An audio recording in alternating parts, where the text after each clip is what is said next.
गजाननं भूतगणादिसेवितं कपित्थजम्बूफलसारभक्षितम् उमासुतं शोकविनाशकारणं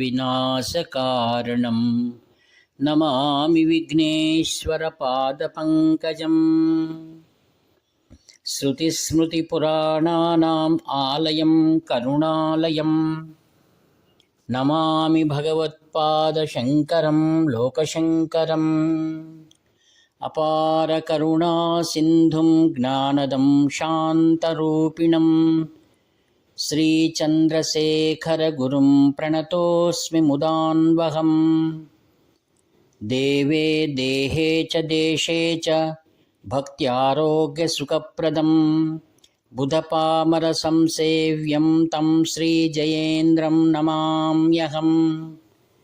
नमामः शङ्करान् वाक्यविजयेन्द्रसरस्वतीं श्रीगुरुं शिष्टमार्गानुनेतारं सन्मतिप्रदम् श्रीसत्यचन्द्रशेखरेन्द्रसरस्वतीस्वामिने नमः। सर्वमङ्गलमाङ्गल्ये शिवे सर्वार्थसाधिके शरण्ये त्र्यम्बके देवी నారాయణి నమోస్తుతే। ప్రియమిత్రులందరికీ కూడా హృదయపూర్వక ధన్యవాదాలు.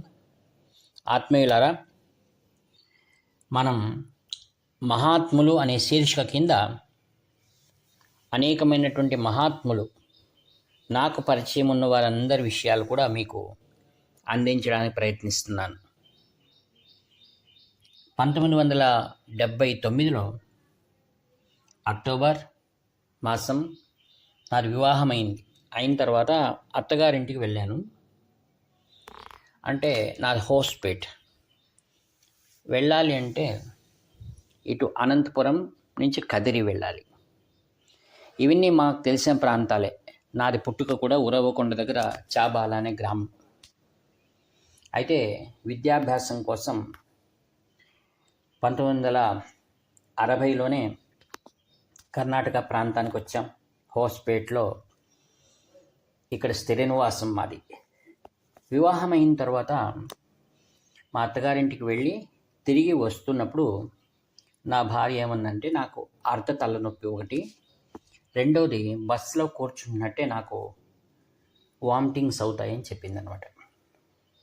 సరే, దాని గురించి ఏమీ ఆలోచన చేయవద్దు అని మేము తిరిగి వస్తున్నాం. ఎక్కడ అనంతపురం వచ్చిన తర్వాత చెప్పింది ఆమె. సరే, నేను భగవంతుని ధ్యానం చేశాను. వస్తున్నప్పుడు దోవలో చీలగురికి అని వస్తుంది. అంటే ఇది అనంతపురం నుంచి ఉరవకొండ మధ్యలో వస్తుందండి. అంటే ఉరవకొండ నుంచి ఒక అర్ధగంట ప్రయాణం అంతే. వస్తూ ఉన్నప్పుడు ఆ చీలగురికి దగ్గర కొద్దిసేపు ఆపుతారు బస్సు. నేను చీలగురికి గురించి తెలుసు. నాకు చిన్నతనం నుంచి నేను అనేక సార్లు అక్కడ ఉత్సవాలు జరిగితే వెళ్ళాను. చీలగురికి ఎరితాత చాలా వైభవపేతమైనటువంటి గ్రామం. మహామహిమలు జరిగాయి అక్కడ. అంటే వీరు శ్రీ సత్యసాయి సమకాలీకులను కూడా చెప్పవచ్చు మనం. వారికి వీరు ఎరిగి ఉంటారు. తర్వాత అప్పుడు నేను ప్రార్థించుకున్నాను, స్వామి, చీలగురికి తాత, నా భార్యకు ఈ విధంగా అర్ధ తలనొప్పి మరియు వామిటింగ్స్ అవుతాయి, దయచేసి అలా కాకుండా చేయమని ప్రార్థించాను. అంతే. ఇంతవరకు కూడా ఆమెకు ఆ వ్యాధి లేదు, పరిపూర్ణంగా ముక్తురాలైంది. అంటే ఆ స్థాన మహిమ అది. కేవలం ఒక ప్రార్థనతోనే వారు అనుగ్రహించారు. అందుకు కాబోసు అక్కడ అమావాస్య వచ్చిందంటే వేల సంఖ్యలో చీలగురి గ్రామానికి వస్తారు. వచ్చి ఆ ఎర్రితాతను సేవించుకుంటారు. ఎర్రితాత వచ్చేసి అది జీవ సమాధి ఉన్నటువంటి స్థలం. చాలా చక్కగా ఉంది. నిర్వాహకులు కూడా అక్కడ భోజనాలు ఏర్పాట్లు ఉంటాయి. వచ్చిన వారికి ఉండడానికి కూడా వసతి సౌకర్యం ఉంది. అక్కడ చీలగురికి ఎర్రితాత స్మరణార్థం అనేకమైనటువంటి పాఠశాలలు కూడా జరుగుతూ ఉంటాయి. ఈ ప్రాంతానికి అనేక మార్లు నేను వెళ్ళి వచ్చాను. ఆత్మీయులారా, ఇప్పుడు శ్రీ చీలగురికి ఎర్రితాత మహాత్ముడు ఆ యొక్క శీర్షికలో వీరి గురించి మనం చర్చిద్దాం. వీరు ఎవరు అనగా, కర్ణాటక ప్రాంతంలో ఉన్నటువంటి తుముకూరు అనే ప్రదేశం ఉంది. బెంగళూరుకు హోస్పేట నుండి వెళ్ళే దావలో తుముకూరు అని వస్తుంది. అక్కడ వీరు మ్యాజిస్ట్రేట్గా ఉద్యోగం చేశారండి వీరు. అప్పుడు ఉద్యోగం చేస్తుండగా ఆయనకు ఒకసారి సమాధిలోకి వెళ్ళినట్టుగా అనుభవం కలిగింది ఆయనకు. ఆ తర్వాత ఆధ్యాత్మిక అన్వేషణ ప్రారంభించాలని అనిపించింది ఆయనకు. అలా గురువుల్ని వెతుకుతూ ఉండగా ఇది జరిగింది 1800 సంవత్సరంలో, 1825 ಅಥವಾ 50 ఉండవచ్చు. ఆయన చేలగురికి వచ్చింది ఎప్పుడంటే 1897లో వచ్చారు ఆయన. అంతకుముందు 30 ఏళ్ళు ఆయన ఉద్యోగం చేసి ఉండవచ్చు. బ్యారిస్టర్ చదివారు. ఈయన తమ గురువును అన్వేషణ చేస్తున్నప్పుడు ఈయన పూర్వనామం నంజుండప్ప. వీరి గురువును అన్వేషించినప్పుడు గురు నాగప్ప అనేటువంటి ఆయన్ను వీరు కలిశారు. అక్కడ కర్ణాటక ప్రాంతంలో లింగానహళ్ళి అనే ప్రదేశం, అంటే అదొక పల్లెటూరు. ఈ విధంగా నంజుండప్ప గారు గురు నాగప్పని కలిశారు. ఆయన వీరికి మంత్రదీక్ష ఇచ్చారు. శివపంచాక్షరి మంత్రదీక్ష కలిగింది. ఆ తర్వాత ఆయన ఉద్యోగానికి రాజీనామా చేసి ఆధ్యాత్మిక సాధనలోనే పూర్ణంగా మునిగిపోయాడు ఆయన. అన్ని సాధనలు చేసిన తర్వాత మరలా తన పూర్వ గురువు అయినటువంటి గురు నాగప్ప గారిని కలిశారు. అప్పుడు వారు అన్నారు, నువ్వు సాధనలు చేశావు, చాలా సంతోషం. మరి మా గురువు ఒకరు ఉన్నారు, ఆయన్ని వెళ్ళి కలవమన్నారు. ఎక్కడికి పంపించారు? దొడ్డబళ్ళాపూర్ పంపించారు.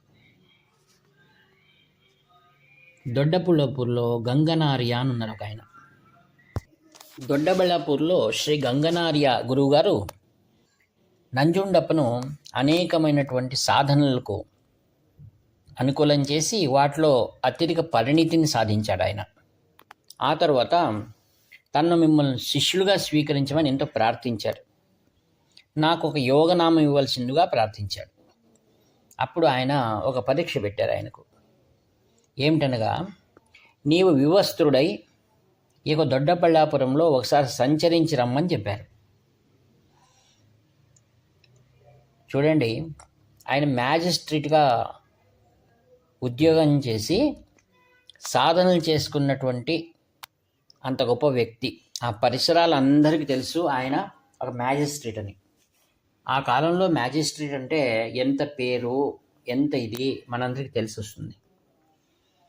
దీన్ని ఉదాహరించిన అవసరం ఏంటంటే, ఎవరైతే గురువును ఆశ్రయించాలి అన్నప్పుడు అనేకమైన కఠిన పరీక్షలను మనం ఎదుర్కోవాల్సి ఉంటుంది. అప్పుడు నంజుండప్ప గారు ఏమీ ఆలోచించలేదు. గురువు శరణాగతి పొందాలనే ఉద్దేశంతో వారు చెప్పినట్లుగానే వస్త్రములు తీసి పారవేసి ఆ యొక్క దొడ్డబళ్ళాపురంలో అందరూ ఆశ్చర్యపడేటట్టుగా వివస్త్రుడై దిగంబరుడై ఆ గ్రామాన్ని సంచరించాడట. ఆశ్చర్యం.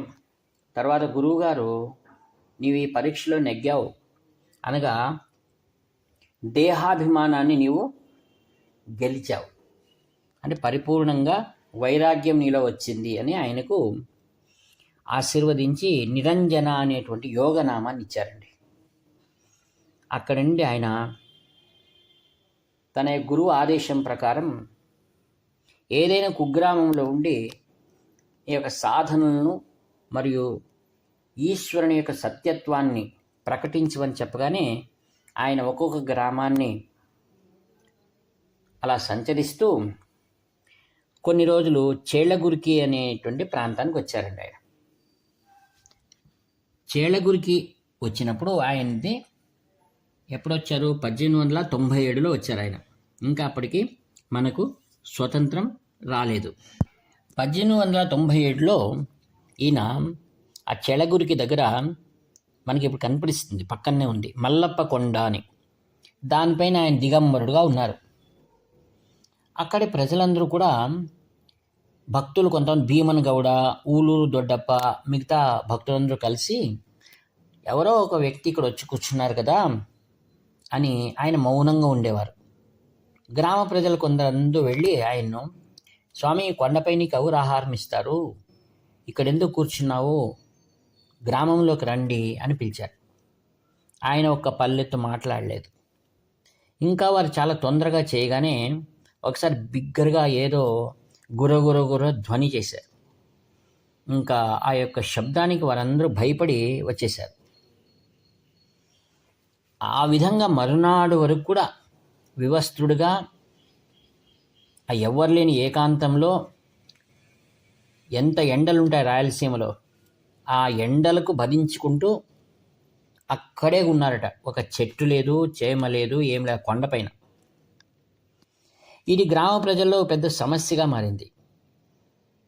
ఒక సిద్ధపురుషుడు వచ్చినా ఇటువంటి వారు గ్రామం పొలిమేరలో ఉండగా మనం గ్రామంలో ఎలా భోజనం చేస్తాం?